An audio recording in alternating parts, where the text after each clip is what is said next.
나는 매일 기도합니다.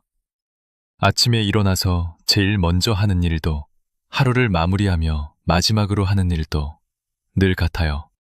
무릎 꿇고 하나님 앞에 앉는 겁니다. 사람들은 때때로 제게 물어요. 바운스, 그렇게 오래 기도할 수 있는 이유가 뭡니까? 저는 조용히 웃으며 그게 제 일이거든요. 그게 제 사명이니까요 라고 말하죠. 기도는요, 그냥 종교적인 습관이나 의무감으로 하루 한 번 드리는 그런 게 아닙니다. 저한테 기도는 숨 쉬는 것과 똑같아요. 그냥 살아있기 때문에 계속되는 거예요. 기도는 일정이 아니라 삶 그 자체입니다. 저는 설교도 했고, 책도 썼고, 전쟁터에서도 사람들을 돌봤습니다.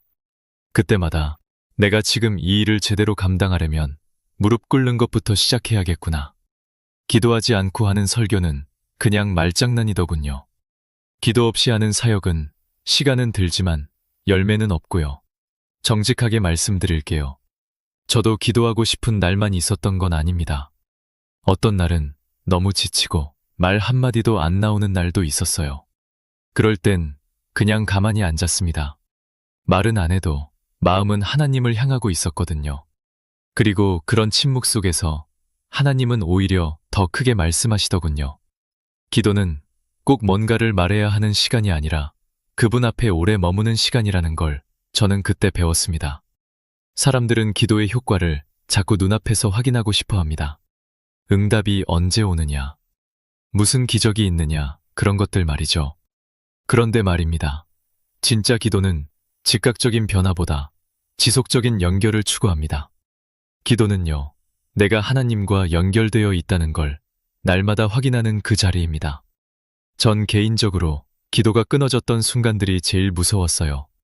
그땐 뭘 해도 자신감이 없고 사람들 말에 휘둘리고 결국엔 지쳐버리더라고요. 근데 이상하게도 기도가 이어지는 날은 힘든 일이 있어도 마음이 딱 중심을 잡고 있었습니다. 기도는 사역이 아니라 사역보다 먼저 오는 사명이라고 강조하고 싶어요. 마지막으로 이 말씀 드리고 싶어요. 혹시 지금 기도가 잘 안 되어서 괴로운 분들 계시다면요. 그건 기도가 멈춘 게 아니라 기도가 시작되는 자리일 수 있습니다. 침묵 속에서도 눈물 속에서도 하나님은 여전히 당신을 보고 계시고 그 기도를 들으십니다. 그러니까 멈추지 마세요. 기도는 끝나는 게 아니라 계속되는 일입니다. 기도는 하나님과의 관계이고 그 관계는 매일매일 살아 숨쉬는 겁니다. 기도는 그 어떤 사역보다 먼저 해야 할 일이고 그 어떤 결과보다 오래 남는 일입니다. 저는 매일 그 자리에 앉습니다. 하나님 앞에 말없이 하지만 온전히. 그 자리가 진짜 일이 시작되는 곳이니까요. 기도라는 건 말이죠. 한 번 하고 마는 일이 아니었습니다. 하나님께 마음을 여는 일이긴 했지만 그 마음을 한 번 열고 닫는 게 아니라 붙들고 놓지 않는 일이었어요. 제가 기도에 대해 배운 것 중 가장 큰 진리는 바로 이거였습니다. 끈질긴 기도에는 하나님이 반응하신다는 겁니다. 사람들이 말하길 기도했는데 아무 일도 일어나지 않았어요. 몇 번이나 기도했는데 하나님이 침묵하시는 것 같아요. 저도 그 마음 잘 압니다. 정말로 간절하게 매달렸는데 아무 변화 없이 지나가는 날들. 저도 경험해봤거든요. 그럴 땐 저도 흔들렸습니다. 내가 뭘 잘못한 건가? 이건 하나님 뜻이 아닌가? 그런 생각이 계속 올라오더라고요. 그런데 말이죠. 그런 시간들을 지나오고 나니까 한 가지는 확실히 알게 됐습니다. 하나님은 포기하지 않는 기도를 정말 귀하게 여기신다는 거예요. 응답은 때로 지연되지만 그 기다림 안에 하나님은 우리를 다듬고 계신다는 걸 저는 경험으로 알게 됐습니다. 제가 전쟁터에 있을 때 죽음을 눈앞에 둔 병사들을 많이 만났습니다. 그들은 마지막 숨이 닿을 때까지 제게 계속 기도해달라고 부탁했습니다. 그들은 기도 속에서 죽음보다 더 큰 평안을 찾았고요. 그 기도는 그들의 마지막 숨결보다 더 강했습니다. 기도가 그저 종교적인 도구였다면 그 순간에 아무런 힘이 없었을 거예요. 하지만 끈질긴 기도는 절망 속에서도 희망을 낳더군요. 저는 지금도 그렇게 생각합니다. 하나님께 한번 요청하고 끝내는 건 기도가 아니라 알림에 가깝습니다. 정말 기도는 붙잡고 또 붙잡는 거예요. 하나님께 이 일은 반드시 응답받을 때까지 제가 멈추지 않겠습니다. 라고 고백하는 겁니다. 그게 믿음의 표현이기도 하죠. 예수님도 그러셨잖아요. 과부가 재판관에게 계속 찾아가듯 우리도 하나님께 나아가야 한다고 말씀하셨습니다. 그 비유는 단순한 이야기가 아니라 하나님의 마음을 보여주는 장면입니다. 하나님은 우리가 포기하지 않기를 원하세요. 기도가 끊어지면 우리는 쉽게 낙심하게 되고 낙심이 길어지면 신앙도 깊이를 잃게 됩니다. 그러니 기도는 끊어질 수 없는 생명줄입니다. 제 생각은 이렇습니다. 기도는 정직하게 말하는 것도 중요하지만 끝까지 붙잡고 있는 태도가 더 큰 믿음의 증거가 됩니다. 하나님께선 그 마음을 정말 기뻐하십니다. 왜냐하면 그런 기도 안에는 관계가 있고 신뢰가 있으니까요. 혹시 지금도 기도가 멈춰 있는 분이 계시다면 이 말씀 드리고 싶습니다. 당신의 끈질긴 기도가 하늘에서는 하나도 헛되지 않았습니다.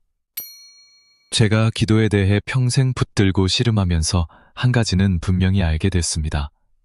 기도는 우리가 생각하는 것보다 훨씬 더 큰 일을 할 수 있습니다. 우리가 믿는 한계는 하나님이 정하신 게 아니라 대부분은 우리 마음이 만든 벽이더라고요. 사람들은 종종 이런 질문을 던집니다. 바응수 목사님, 도대체 기도가 어디까지 가능한 겁니까? 저는 그때마다 이렇게 말합니다. 하나님이 하실 수 있는 만큼 기도도 가능합니다. 기도의 한계는 곧 하나님을 어디까지 믿느냐의 문제입니다. 그리고 하나님은 한계가 없으신 분이죠. 저는 기도로 병든 자가 회복되는 걸 봤고, 기도로 깨어진 관계가 회복되는 걸 봤습니다.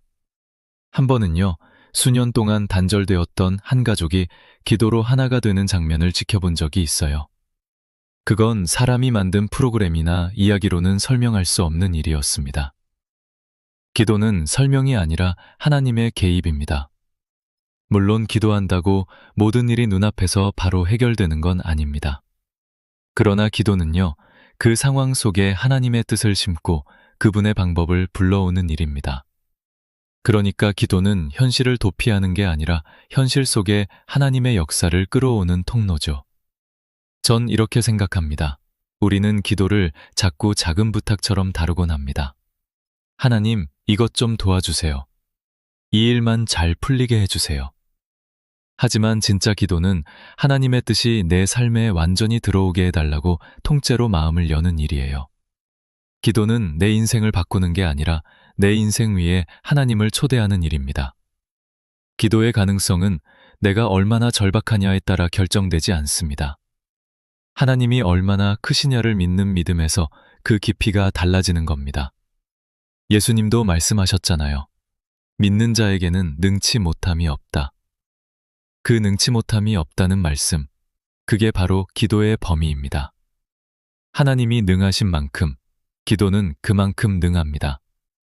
저는 지금도 확신합니다.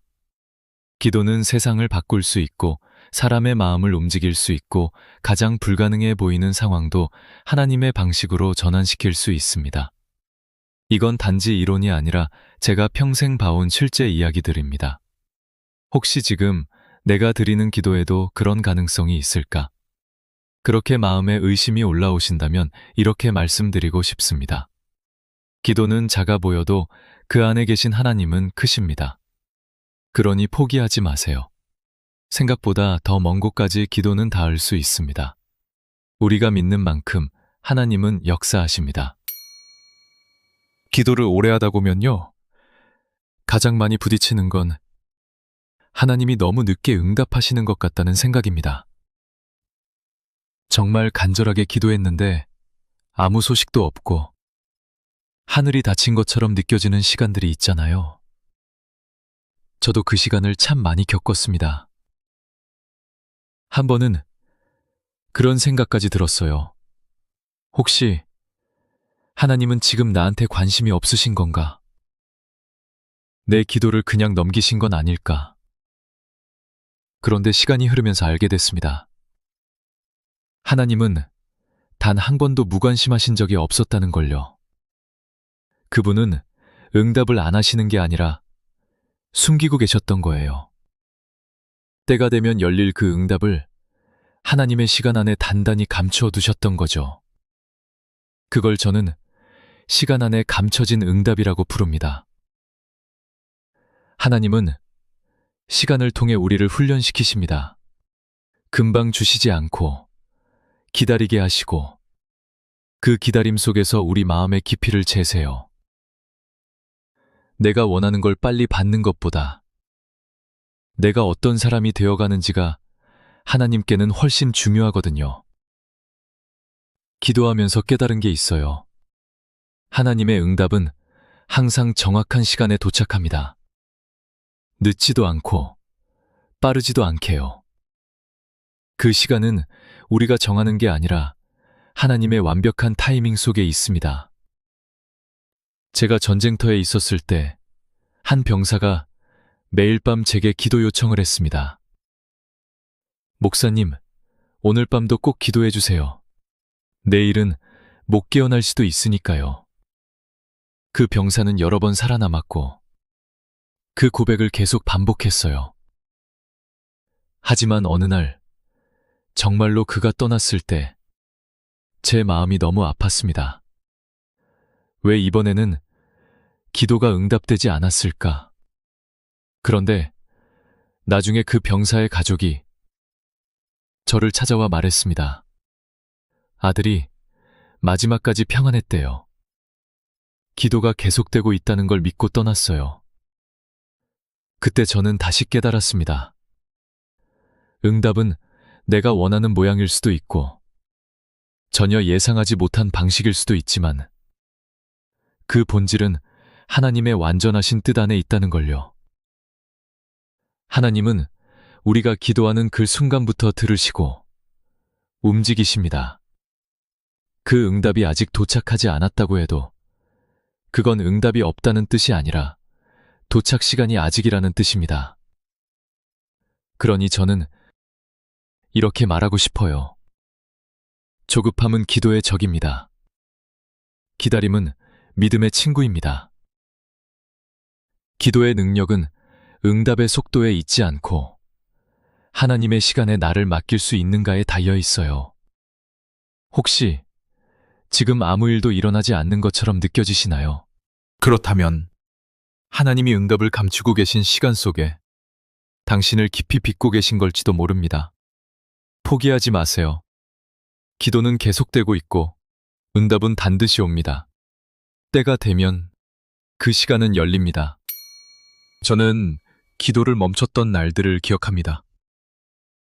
바쁘다는 핑계로, 피곤하다는 이유로, 혹은 속상한 마음에 하나님께 말 건네기를 멈췄던 적이 있었죠. 그때 무슨 일이 일어났을까요? 겉으로 보기엔 똑같이 살고 있었습니다. 사람들 만나고, 말씀 전하고, 사역도 하고 있었죠. 그런데 어느 순간 안에 힘이 사라졌다는 걸 느꼈어요. 기도를 쉬면요, 겉으론 아무 변화 없는 것처럼 보여도 영 안에서는 차가운 기운이 서서히 퍼지기 시작합니다. 하나님과 연결된 줄이 느슨해지고 사람 말에 예민해지고 결정 하나에도 확신이 사라지더라고요. 그때 저는 이렇게 깨달았어요. 아, 지금 내 안에서 능력이 멈췄구나. 기도는 단지 하나님께 요청하는 시간이 아닙니다. 하나님과 영적으로 연결되는 시간이죠. 그 줄이 끊기면 우리는 금세 말라갑니다. 성경에서 예수님도 사역하러 가시기 전, 사람들을 만나시기 전 항상 먼저 기도하셨잖아요. 그건 우연이 아닙니다. 기도 없이는 능력도 없습니다. 사람들은 종종 말을 잘하는 사람을 능력 있는 사람이라 생각하곤 해요. 저는 다르게 생각합니다. 하나님과 오래 앉아본 사람이 진짜 능력자라고 믿어요. 기도가 깊은 사람은요, 말이 많지 않아도 그 안에 무게가 있습니다. 그 사람 곁에만 있어도 마음이 정돈되죠. 기도는 우리에게 세상의 어떤 힘보다 강한 영적 권위를 줍니다. 그리고 그 권위는 직책이나 지식이 아니라 무릎에서 나옵니다. 하나님 앞에 무릎 꿇은 사람은 세상 앞에서 두려워하지 않습니다.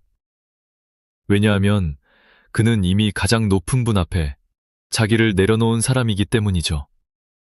저는 늘 이렇게 생각합니다. 기도가 있는 사람은 넘어져도 다시 일어납니다. 길이 막혀도 하늘을 향한 길은 열려 있습니다. 하지만 기도가 멈추면요, 길은 있어도 방향이 없고 열정은 있어도 불이 꺼집니다. 혹시 요즘 마음이 메마르다고 느끼시나요? 하나님의 임재가 멀게 느껴지시나요?